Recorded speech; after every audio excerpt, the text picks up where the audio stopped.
Hope everybody's doing good this morning. Happy Memorial Day. Coming from you from the garage again on a Sunday evening, taping this, and just finished a workout, trying to wrap my day up, going through my routine. Tomorrow's a little different. It's Memorial Day.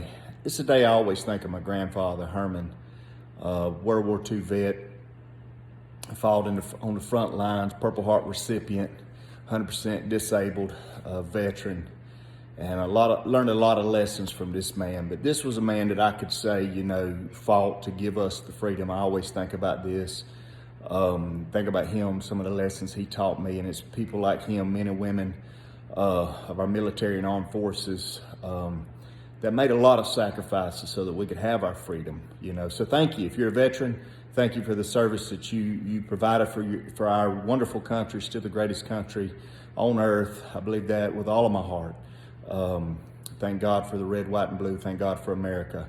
And but I want to talk about freedom just for a second, just real briefly. We live in a free country.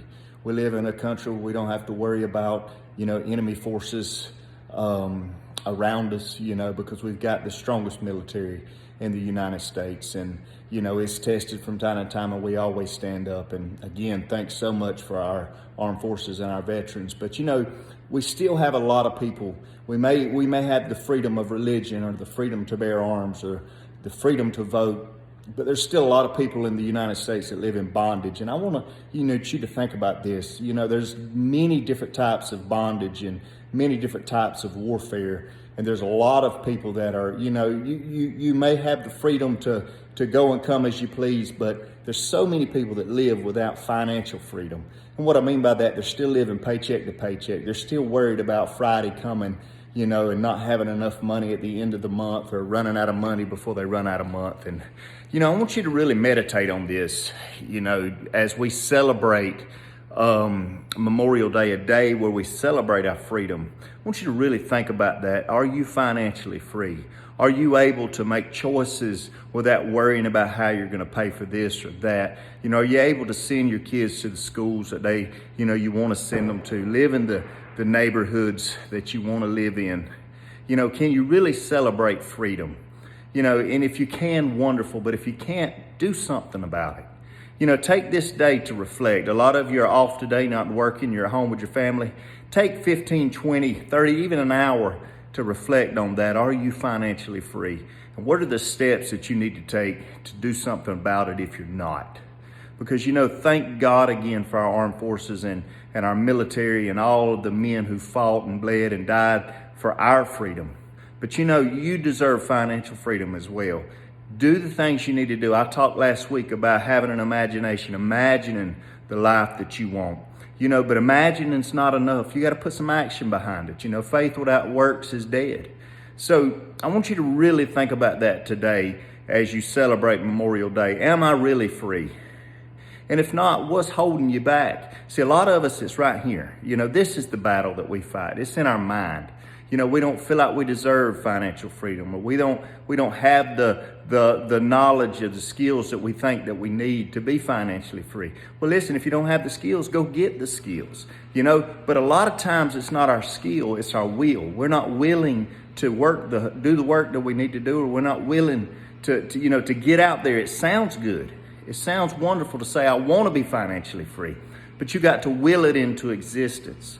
So, step your will up, step your skills up, do what you need to do, learn how to earn, do whatever you got to do, but really reflect on that today. What do I need to become financially free? And if, find people in your life that are financially free and follow them, learn from them. Listen, if you hang out with 4 broke people, you're going to become the 5th one. If you hang out with negative people, you're going to be negative. But find positive people in your life to surround yourself with to begin to see that financial freedom come to fruition in your life. And listen, meditate on it today. Think about it. Imagine yourself where you want to be. And do the things. I said before, it's a lot of it's in our head. It's old mindsets or old paradigms. Listen, everything your mother and father taught you as a kid is not necessarily true. We learned that. If you sit too close to the TV, you're going to go blind. We never went blind from that. There's so many things we learned. And financially, we learned a lot of bad, habits and bad mindsets. I talk a lot about paradigms. What's a paradigm? Paradigm's a thought process, things that we think are true that hold us back, things that we think about ourselves for the way we see the world.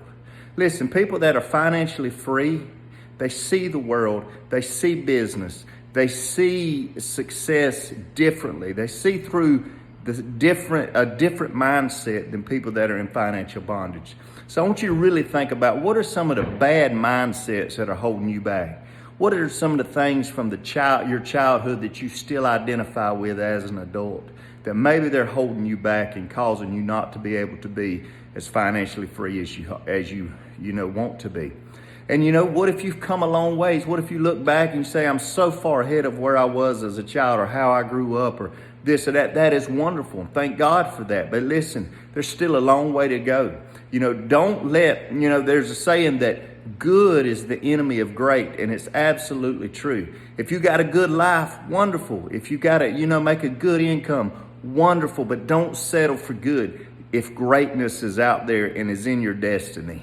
So reflect on that again. Thank God for the men and women that bled and died and give their life that we might have financial freedom. If you're a veteran on here and you're listening, I want to send a shout out to Johanna that works in our office. Time she served in the military. Thank you for that. And all the other people connected with our company, even not connected with our company. Thank you for your service, and all the things that you did. But today, think about that. Are you financially free? God bless you.